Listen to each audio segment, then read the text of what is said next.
Hello friends, welcome to my channel. तो हम इस वीडियो में high low princess cut kurti की कटिंग स्टिचिंग करना सीखेंगे। इसके लिए मैंने यहाँ पर 2 मीटर कॉटन फैब्रिक लिया है और मैंने इसे डबल फोल्ड कर रख लिया है। यहाँ पर हम अपने फ्रंट पार्ट के लिए फैब्रिक कट कर रहे हैं। मैं अपने फ्रंट पार्ट की लेंथ ली है 37 इंचेस और यहाँ पर मैं 37 इंचेस पर मार्किंग करूँगी और इस तरह से यहाँ पर 37 इंच मार्किंग करके मैं फ्रंट पार्ट के लिए ये फैब्रिक यहाँ पर से कट कर लूँगी। इस तरह से मैंने ये फ्रंट पार्ट के लिए फैब्रिक कट कर लिया है। अब हम इस पर अपने फ्रंट पार्ट की कटिंग करेंगे। इसकी लेंथ मैंने ली 37 इंचेस। हम अपने शोल्डर की मार्किंग करेंगे। मैं अपने शोल्डर की मार्किंग कर रही हूँ 8 इंचेस पर, क्योंकि इसका नेक कॉलर रहने वाला है। इस तरह से मैंने यहाँ पर 8 इंचेस पर मार्किंग कर ली है और ये मैं आर्म होल की मार्किंग कर रही हूँ 7 इंचेस पर। और सेम उसी तरह से मैं नीचे की साइड पर भी 8 इंचेस पर मार्किंग कर लूँगी और एक स्ट्रेट लाइन ड्रॉ करूँगी इस तरह से, और आर्म होल के लिए भी स्ट्रेट लाइन ड्रॉ कर लूँगी। इस तरह से मैंने स्ट्रेट लाइन दोनों साइड ड्रॉ कर ली है। फिर मैं इसका सेंटर लूँगी। मैंने यहाँ पर सेंटर पर मार्किंग कर ली है। इसके बाद मैं अपनी कुर्ती की फिटिंग के हिसाब से मेजरमेंट लूँगी। आपका जो भी साइज़ हो, आपको अपने साइज़ से 1 इंचेस ज़्यादा लेना है, क्योंकि हम यहाँ इस पर प्रिंसेस कट के लिए बीच से इसकी कटिंग करेंगे तो हमारे स्टिचिंग में 1 इंचेस जाएगा, तो हमें 1 इंच बढ़ाकर ही इसकी मार्किंग करनी है अपनी फिटिंग की। इस तरह से हम अपनी पूरी कुर्ती की फिटिंग की मार्किंग कर लेंगे। मैं अपने साइज़ के अकॉर्डिंग इसकी मार्किंग कर रही हूँ। आपको अपने साइज़ के अकॉर्डिंग पूरी कुर्ती की मार्किंग कर लेनी है। इस तरह से मैंने ऊपर की मार्किंग डन कर ली और मेरा नीचे का जो घेर होने वाला है, इसके लिए मैं मार्किंग कर रही हूँ 20 इंचेस पर। और मैं इसे यहाँ पर ऊपर से पूरा एक स्ट्रेट लाइन ड्रॉ करके इसे अटैच कर दूँगी। इस तरह से इसे पूरा मिला दूँगी और मैं नीचे से यहाँ पर 2 इंचेस पर मार्किंग करके इसे राउंड शेप दूँगी, जिससे हमारे कुर्ती के जो कोने होते हैं वो लटके ना। इस तरह से मैं इसे राउंड शेप दे दूँगी। यहाँ पर मैंने इसे राउंड शेप दे दिया है। अब मैं अपने यहाँ पर आर्म होल की मार्किंग करूँगी। यहाँ पर मैंने 1.5 इंचेस पर मार्किंग करा है और मैंने आर्म होल का राउंड शेप दे दिया है। अब मैं यहाँ प्रिंसेस कट देने के लिए मार्किंग करूँगी। मैंने यहाँ शोल्डर से 10 इंचेस पर मार्किंग कर रही हूँ। इस तरह से शोल्डर से लेंथ में 10 इंचेस पर मैंने मार्किंग करी है और मैं इधर साइड से 4 इंचेस पर मार्किंग कर रही हूँ।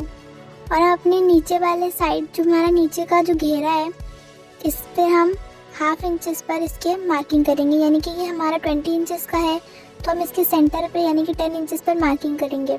और ऊपर से जो हमारा आर्म होल है, हम इसके सेंटर से इसे राउंड शेप देते हुए मिला लेंगे। हम इसके आर्म होल से यहाँ पर राउंड शेप देते हुए इसे मिला लेंगे और इस तरह से यहाँ पर एक स्ट्रेट लाइन में इसे अटैच कर देंगे। नीचे वाले साइड से हम स्ट्रेट लाइन में इस तरह से मार्किंग कर लेंगे। अच्छे से हमने पूरी स्ट्रेट इसकी मार्किंग कर ली है और इसे हमने अच्छे से एक राउंड शेप दे देना है, जिससे हमारी फिटिंग अच्छी है। तो हम इससे पूरी मार्किंग कर ली है मैंने। हम इस तरह से अपनी कुर्ती की नीचे वाले साइड्स को इस तरह से राउंड शेप में जो हमने मार्किंग करी थी उससे अच्छे से कट कर लेंगे। जो हमने मार्किंग करी उसी तरह से हम अपनी पूरी कुर्ती की कटिंग कर लेंगे। हमें साइड में स्टिचिंग के लिए एक्स्ट्रा मेजरमेंट छोड़कर कटिंग करनी है। अब जो हमने प्रिंसेस कट के लिए जो मार्किंग करी थी, हम उस मार्किंग पर कटिंग कर लेंगे। सेम हमने जो मार्किंग करी थी, हमें बस उसी पर ही डायरेक्ट कटिंग करनी है। इस तरह से हमने अपनी कटिंग डन कर ली है। अब हम इस तरह से दोनों पार्ट को अटैच करते हुए इस तरह से जो हमने कटिंग करी है उसको हम स्टिच कर लेंगे। इस वाले पार्ट को भी इस तरह से स्टिच करेंगे और हमारे सेकंड वाले पार्ट को भी इस तरह से स्टिच कर लेंगे। यहाँ पर मेरी स्टिचिंग डन हो गई है। मैंने अपने दोनों फ्रंट पार्ट को स्टिच कर लिया है। जो प्रिंसेस कट हमने करा था उसे हमने स्टिच कर लिया है। अब हम अपने बैक पार्ट की कटिंग करेंगे। तो मैंने यहाँ पर डबल फोल्ड फैब्रिक लिया है और अपने साइड पर जो बंद वाला साइड है उसे अपने साइड पर रखा है और ओपन वाला साइड दूसरी साइड पर रखा है। मेरी जो बैक पार्ट की लेंथ है वो मैंने 42 इंचेस ली है। अभी जो हमने फ्रंट पार्ट स्टिच करा था, हम उसे इसके ऊपर ही अच्छे से रखकर हम उसे अपने बैक पार्ट की कटिंग करेंगे। इस तरह से मैंने अपने फ्रंट पार्ट को अच्छे से इस पर रख दिया है। यहाँ पर हम देख लेते हैं हमारा जो बैक पार्ट का शोल्डर रहेगा वो 1 इंच एक्स्ट्रा रहेगा। तो यहाँ पर मैंने 1 इंच बढ़ाकर यहाँ पर मार्किंग कर ली है। जो मैंने फ्रंट पार्ट में रखा था उससे हमने 1 इंच बढ़ाकर मार्किंग कर ली है। और यहाँ पर हमने फ्रंट नेक के लिए 4 इंचेस पर मार्किंग करी है। जो हमने 1 इंचेस बढ़ाया था हमने वहाँ से ही 4 इंचेस पर मार्किंग करी है। अब हम नेक के विड्थ के लिए भी 4 इंचेस पर ही मार्किंग करेंगे। यहाँ पर मैंने नेक के विड्थ के लिए 4 इंचेस लिया है, पर 4 इंचेस पर मैं मार्किंग करूँगी। और यहाँ अपने बैक का जो शोल्डर है हमारा, जो हमारा फ्रंट का शोल्डर था 8 इंचेस, ऐसे हम बैक के शोल्डर पर भी मार्किंग कर देंगे। और इस तरह से अपने नेक को, जो फ्रंट हमारा नेक हमने मार्किंग करी है उसको हम राउंड शेप दे देंगे। इस तरह से हमने फ्रंट नेक को राउंड शेप दे देंगे और हम सिर्फ फ्रंट नेक की ही कटिंग करेंगे। ध्यान रखिए कि हमें बैक नेक की कटिंग नहीं करना है, मतलब कि हमें बैक पार्ट से डायरेक्ट नेक नहीं काटना है, सिर्फ जो फ्रंट पार्ट था ऊपर का उसका ही नेक की कटिंग करनी है। इसके बाद जो हमने 1 इंचेस बढ़ाया था वहाँ पर बैक नेक की मार्किंग करेंगे। सिर्फ बैक नेक हमारा जो डीपनेस है वो सिर्फ 1 इंचेस रहेगी। तो हमने यहाँ पर 1 इंचेस पर मार्किंग करके अपना बैक नेक 1 इंचेस का कट कर लिया है। इस तरह से बैक नेक हमने कट कर लिया है। अब हम अपने बैक पार्ट की कटिंग कर लेंगे। जो हमने अपना फ्रंट पार्ट रखा था इसके ऊपर, उसके साइड से पूरे हम अपने बैक पार्ट की कटिंग डन कर लेंगे। यहाँ पर अपने बैक पार्ट को नीचे से राउंड शेप देंगे। तो हम इस तरह से अपने बैक पार्ट को राउंड शेप देते हुए हमारा जो फ्रंट वाला पार्ट है उससे इसे मिला देंगे इस तरह से, क्योंकि हमारा बैक पार्ट फ्रंट वाले पार्ट से थोड़ा लंबा रहेगा। तो हम इसे अपनी साइड से जो हम इसे फ्रंट पार्ट से मिला देंगे और इस तरह से हम इसकी कटिंग राउंड शेप की कटिंग कर लेंगे। तो हमारी कटिंग ये डन हो गई है। ये हमारा बैक पार्ट कट कर रेडी हो गया है। अब हमें अपना फ्रंट पार्ट लेना है। इस तरह से यहाँ पर अपना फ्रंट पार्ट लिया डबल फोल्ड कर और मैं यहाँ पर 3 इंचेस पर मार्किंग कर रही हूँ। यहाँ पर मैं नेक को हल्का सा वी शेप दूँगी। तो मैंने 3 इंचेस पर मार्किंग करी है। यहाँ पर मैं हाफ इंचेस पर मार्किंग करके यहाँ पर एक स्ट्रेट लाइन ड्रॉ कर रही हूँ और इसे हम कट कर देंगे। तो हमारे यहाँ पर नेक पे एक वी शेप आ जाएगा। इस तरह से हमारा नेक कट हो गया है। अब हम अपनी स्लीव की कटिंग करेंगे। तो मैंने यहाँ पर फैब्रिक 4 फोल्ड कर लिया है। इस तरह से मैंने अपने फैब्रिक को 4 फोल्ड करा है। अब मैं अपने स्लीव की यहाँ पर ऊपर से मैं इसकी मार्किंग करूँगी 8 इंचेस पर। हमारा जो आर्म होल था वो 7 इंचेस था, तो हम यहाँ पर +1 करके 8 इंचेस पर मार्किंग करेंगे। और यहाँ पर मैंने ऊपर से इसे 3 इंचेस पर मार्किंग करी है इसे शेप देने के लिए। और नीचे से मैं इसकी मार्किंग कर रही हूँ 5.5 इंचेस पर और मैं इसे ऊपर वाले साइड से इस तरह से मिला दूँगी। यहाँ पर मैं अपने स्लीव की शेप दे दूँगी जो मैंने मार्किंग करी थी उससे, और अपनी स्लीव को इस तरह से कट कर लेंगे। मैंने यहाँ पर नॉर्मली स्लीव्स कट करी है, कोई डिज़ाइन नहीं है, बिल्कुल सिंपल स्लीव है ये। इस तरह से हमने इसे कट कर लिया है। यहाँ पर मैंने एक सेंटर पर इसे मार्किंग कर ली है स्लीव्स के सेंटर पर, और हमारी जो स्लीव फ्रंट साइड पर जो आती है उसके लिए हमने हाफ इंचेस पर यहाँ पर कट कर दिया है। हमारी स्लीव्स की कटिंग डन हो गई। यहाँ पर मैंने पेस्टिंग पेपर लिया है 3 इंचेस चौड़ा। इसे हम एक फैब्रिक पर इस तरह से पेस्ट कर लेंगे। यहाँ पर मैंने इसे पेस्ट कर लिया है और जो एक्स्ट्रा फैब्रिक साइड से था उसे मैंने कट कर दिया है। अब इस तरह से हम दोनों साइड से इसे फोल्ड कर लेंगे। इस तरह से दोनों साइड से इसे फोल्ड कर इसे अच्छे से प्रेस कर लेंगे। इस तरह से इसे फोल्ड कर अच्छे से प्रेस कर लेंगे। सेम हम सेकंड वाली को भी फोल्ड करके इसे उसी के तरीके से प्रेस कर लेंगे। यहाँ पर मैंने इसे प्रेस कर लिया है। ये इस तरह से दोनों साइड से फोल्ड हो गई है। इस तरह से अब हमने दोनों फ्रंट पार्ट्स लेंगे और हमने जो अभी ये पट्टी को प्रेस करा है इसे हम इस तरह से रख के स्टिच करेंगे। यहाँ पर मैंने अपना फ्रंट पार्ट लिया है, जो पट्टी में प्रेस करी थी उसे लिए। यहाँ पर जो प्रेस की पीस आई है हम उसी पर ही स्टिचिंग करेंगे। इस तरह से हमें स्टिचिंग कर लेना है पूरी पट्टी को। हम जो हमारी क्रीज जिस प्रेस की आई थी उस पर ही हम स्टिचिंग कर लेंगे पूरी पट्टी की। मैंने इसे स्टिच कर लिया है। अब हम इसे इस तरह से फोल्ड करके जो हमारी स्टिचिंग की जो हमें स्टिचिंग का निशान है हम उस पर ही इसे फ्रंट से स्टिच करेंगे। हमें पट्टी के ऊपर स्टिच नहीं करना है, जो हमारा स्टिचिंग का निशान आया है हमें उस पर ही इसे स्टिच करना है। पूरा फोल्ड कर हम इसे पूरा नीचे तक के स्टिच कर लेंगे।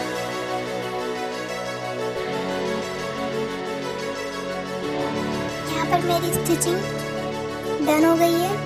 मेरी एक साइड पर पट्टी लग गई है। इस तरह से आप लोग देख सकते हैं बहुत फिनिशिंग के साथ इसमें अटैच हो गई है इस तरह से। अब हम सेम दूसरे साइड पर भी इसी तरह से पट्टी को अटैच कर लेंगे। दोनों साइड पर मैंने ये पट्टी अटैच कर ली है। और अपने राइट वाले साइड को लेफ्ट वाले साइड पर रखते हुए इस तरह से बराबर रखते हुए इसे स्टिच कर लेंगे। हमने जहाँ पर अभी स्टिचिंग करी थी उसी साइड पर हम स्टिचिंग करेंगे, हम पट्टी के ऊपर स्टिचिंग नहीं करेंगे। इस तरह से हम पूरी लेंथ में इसे बराबर रखते हुए स्टिचिंग कर लेंगे। नीचे वाले साइड से हम इसे 10 इंचेस छोड़ देंगे, सिर्फ बीच में ही स्टिचिंग करेंगे। इस तरह से मैंने दोनों ही पार्ट को अटैच कर दिया है। तो हम कॉलर की कटिंग करेंगे। इस तरह से हमने कुर्ती के नेक को फोल्ड करके यहाँ पर मैंने डबल फोल्ड पेस्टिंग पेपर लिया है। इस पर अपने कुर्ती के नेक को डबल फोल्ड कर इस तरह से रखेंगे और इसके साइड पर पेन से मार्किंग कर लेंगे। इस तरह से हम इसे रखेंगे। जो हमारा बैक वाला साइड है वो जो बंद वाला साइड है उधर रहेगा। इस तरह से हम इसके साइड पर पूरा राउंड में मार्किंग कर लेंगे। यहाँ पर हमने जो मार्किंग करी है इसे हम अच्छे से ड्रॉ कर लेंगे और हम इसके अंदर साइड से 1-1 इंचेस पर मार्किंग करेंगे। अंदर साइड से 1-1 इंचेस पर लेते हुए इस तरह से पूरे राउंड शेप में मार्किंग कर लेंगे। इस तरह से हम इसे शेप दे देंगे और अपने कॉलर का शेप दे देंगे इसे और हम इसे कट कर लेंगे। इस तरह से अपने कॉलर की कटिंग कर लेंगे दोनों ही साइड से। कटिंग कर इस तरह से अपने कॉलर की कटिंग डन कर लेंगे। हमारे कॉलर की कटिंग हो गई। अब हम इस तरह से अपने नेक की पूरी मार्किंग करेंगे। इस तरह से अच्छे से हम अपने नेक की पूरे राउंड शेप में मार्किंग कर लेंगे। इस तरह से हमें अपनी नेक की मार्किंग करनी है। आप देख सकते हैं यहाँ पर हमें पूरे नेक की मार्किंग कर लेनी है। तो मेरे नेक की मेजरमेंट यहाँ पर आ रही है 20.7 इंचेस। आप जैसे कि स्क्रीन पर देख सकते हैं 20.7 इंच में नेक की मेजरमेंट आ रही है। हमने जो कॉलर कट करा था हम उसको भी एक बार मेजर करेंगे। तो इस तरह से इंच टेप से पूरे कॉलर के साइड से इसे मेजर कर लेंगे अच्छे से। इस तरह से कि राउंड शेप होता है तो इसीलिए मेजरमेंट करने में थोड़ी दिक्कत आती है। आप अच्छे से इसकी मेजरमेंट करना। इस तरह से मैं इसको मेजर कर रही हूँ। तो यहाँ पर इसकी मेजरमेंट आई है। यहाँ पर इसकी टोटल मेजरमेंट आई है 22 और मेरी मेजरमेंट थी 20.7 इंचेस। तो मैं यहाँ पर क्या करूँगी, यहाँ पर मैं मार्किंग कर लूँगी इस तरह से 20.7 इंचेस पर। इस तरह से मार्किंग करने के बाद मैं इसे डबल फोल्ड करूँगी और मैंने जहाँ पर से मार्किंग करी थी उसको मैं इस तरह से डबल फोल्ड कर लूँगी, यानी कि उसका हाफ पार्ट लूँगी इस तरह से, ताकि दोनों ही साइड से बराबर मैं कट कर दूँ। इस तरह से मैंने इसका हाफ पार्ट डिवाइड कर लिया है। तो मैं यहाँ पर इसकी 20 सेंटर में मार्किंग करूँगी और यहाँ पर मैं इसको राउंड शेप दे दूँगी कॉलर के लिए और इस तरह से मैं इसको कट कर लूँगी। तो हमारे कॉलर की फिटिंग बिल्कुल बराबर आएगी। बता बिल्कुल भी एडजस्टमेंट नहीं करनी पड़ेगी क्योंकि हमने पहले ही इसे अच्छे से मेजर कर लिया है। इस तरह से इसको मैंने कट कर लिया है और हमारे कॉलर की कटिंग डन हो गई है। यहाँ पर मैंने अपने कॉलर को एक फैब्रिक पर पेस्ट कर लिया है और इस तरह से मैं इसका एक्स्ट्रा फैब्रिक छोड़ते हुए इसी साइड से कट कर लूँगी। हमारा जो बाहर वाला साइड है हमें उसे ही कट करना है।